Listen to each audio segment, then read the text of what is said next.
Bienvenue dans ce nouveau volet consacré au tronc commun de la CACED.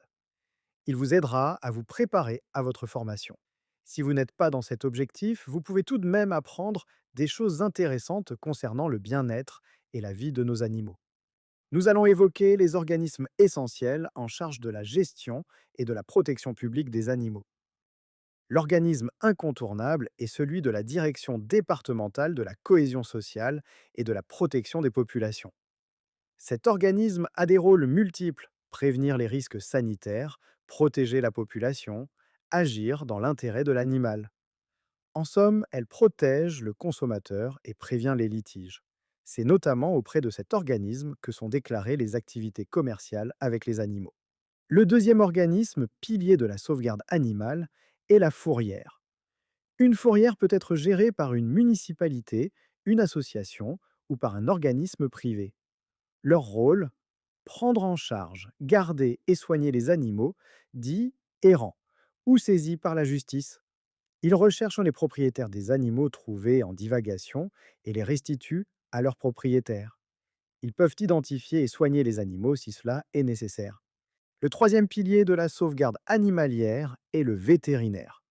C'est un partenaire privilégié, non seulement pour les services d'État, mais également pour toute personne propriétaire d'un animal, qu'il s'agisse de professionnels ou de particuliers. Il est appelé intervenir pour analyser l'état de santé d'un animal dit errant ou saisi. Leur rôle est bien sûr d'établir des diagnostics et des prescriptions, de réaliser des actes de soins et actes chirurgicaux. Ils sont en outre de très bons conseils pour les petits ou grands tracas liés au comportement ou à l'hygiène de nos animaux. Le vétérinaire participe activement à la protection sanitaire de la population en collaboration avec les organismes d'État. La loi rappelle les obligations de détention du diplôme officiel valide concernant les actes de médecine des animaux ou des actes de chirurgie des animaux sous peine de se rendre coupable d'exercice illégal de la médecine vétérinaire. Parmi les acteurs à connaître, il y a évidemment les associations de protection des animaux et refuges. Certaines d'entre elles sont très connues, mais il en existe beaucoup qui travaillent au bien-être animal à plus petite échelle.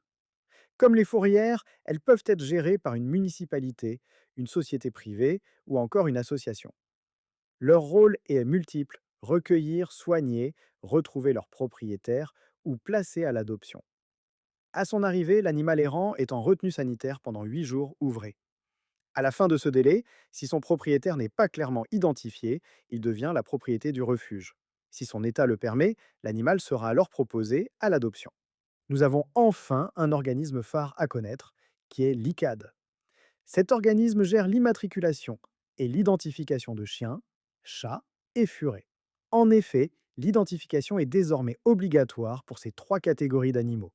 Posséder aujourd'hui un animal non identifié est passible d'une amende de 750 €. Le tatouage est encore accepté, mais désormais le puçage est préféré, sauf dérogation. L'identification est obligatoire dès lors qu'il y a cession d'un animal à titre gratuit ou commercial. Pour le transport et pour les demandes de pédigré, la présence de l'identification est nécessaire. Pour les chiens, c'est dès 4 mois. Pour les chats et les furets, c'est dès 7 mois. Par ailleurs, pour retrouver plus facilement son animal perdu, l'identification facilite grandement les démarches. Voilà les amis, les principaux organismes à connaître. Nous verrons dans un prochain volet comment est géré un animal saisi ou dit errant. J'espère que cette vidéo vous a plu. Partagez et likez.